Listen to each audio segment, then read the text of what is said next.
Boa tarde, estamos aqui com o professor Orlando de Barros, da Universidade Estadual do Rio de Janeiro, e viemos fazer aquela entrevista que estava prevista no nosso a parte do grupo. Certo? Primeiramente, professor, muito obrigado por ter cedido esse espaço a gente, esse tempo, e espero que nós possamos fazer uma bela entrevista. Certo? Primeira pergunta, professor, qual a importância da história do negro na formação econômica e cultural do nosso país? Bom, a formação é capital, a começar pelo fato de que os negros compõem pelo menos 50% da população brasileira.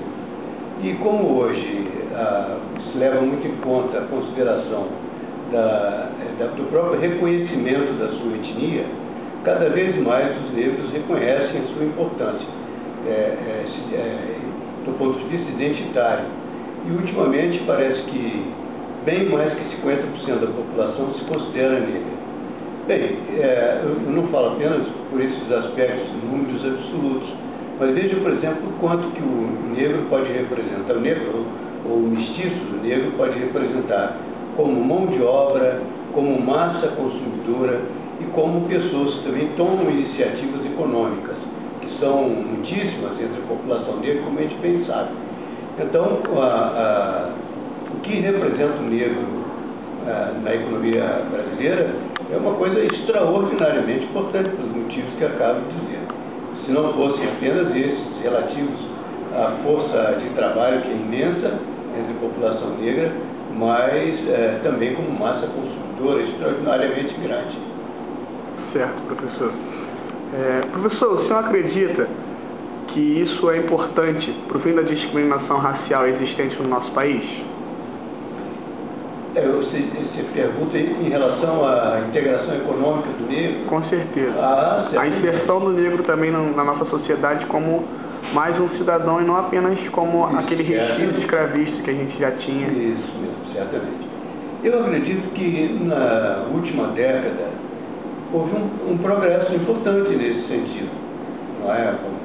Caminhou-se muito positivamente nessa direção, por diversos motivos, não só por causa de novas conquistas legais que ocorreram, mas também por causa da própria difusão da consciência negra como um todo.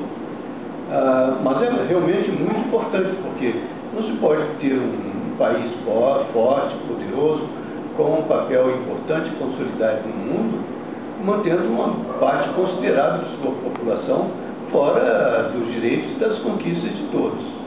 Então, é muito, muito importante a integração do negro e de outras minorias também, como o caso, por exemplo, dos indígenas. As minorias todas devem se integrar na sociedade brasileira. É de capital importância que isso se faça. Enfim, que se exerça plenamente os direitos inerentes à cidadania. Então, todos devem realmente se sentir cidadãos, mas não apenas isso, de conquistarem de pleno direito tudo que essa cidadania lhe atribui. Certo. E a respeito das cotas sociais existentes nas universidades brasileiras, qual a opinião do senhor em relação a esse tipo de programa do governo brasileiro? Eu vejo que as cotas sociais, ainda que seja um tema muito polêmico, mas é uma maneira, no mínimo, de começar a solução de um problema antigo, que é o relegamento, de relegar a população, uma grande parte da sociedade brasileira, negra e também desprotegida e socialmente deprimida, fora das conquistas sociais. A educação superior, a universidade, é uma coisa muito importante, não só para que as pessoas participem, mas que também, tendo uma formação adequada, possam responder na sociedade a partir das suas aptidões e, enfim, das suas capacidades que são adquiridas lá na universidade, principalmente.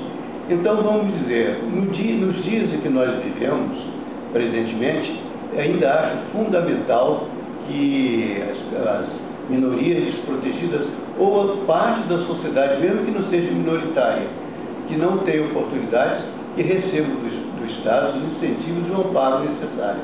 Eu acredito que, com o tempo, à medida que essas conquistas forem se instituindo, aos poucos podem abolir ou redirigir esse tipo de proteção. Mas, por hora, ele é bem-vindo, é elogiável e altamente necessário. Certo.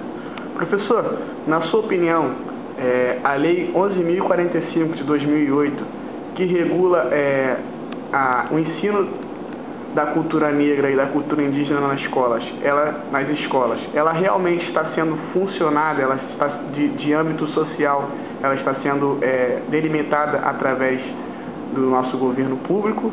E por que essa lei é tão importante hoje em dia, no que diz respeito e no que tange a cultura afro-brasileira e a cultura indígena, que é tão importante no nosso país? Bom, eu creio que essas são basicamente culturas que foram reprimidas, dominadas, ainda que sejam culturas de uma parte muito significativa da população brasileira. A gente sabe que, através da mídia, através da educação, de outras formas de reprodução da cultura, as classes dominantes, as elites, as pessoas educadas, têm a sua cultura plenamente reconhecida e vamos dizer, usada. Não precisa, afinal de contas, ser de nenhum modo protegido, ainda que a sociedade tenha condições, elementos, instrumentos para realçar essas coisas que também pertencem à sociedade brasileira. Enfim, pertencem à sociedade brasileira todas as formas de cultura aqui produzidas, obviamente, mas também, é claro, a cultura negra e a cultura indígena. Se essas são reprimidas, obviamente devem ser protegidas para serem divulgadas, ensinadas. É uma coisa bastante positiva. É possível que um dia isso seja dispensável também. Não precisa mais, se tornou uma coisa tão natural e tão de conhecimento geral que não haja necessidade mais de ser ensinada regularmente na escola.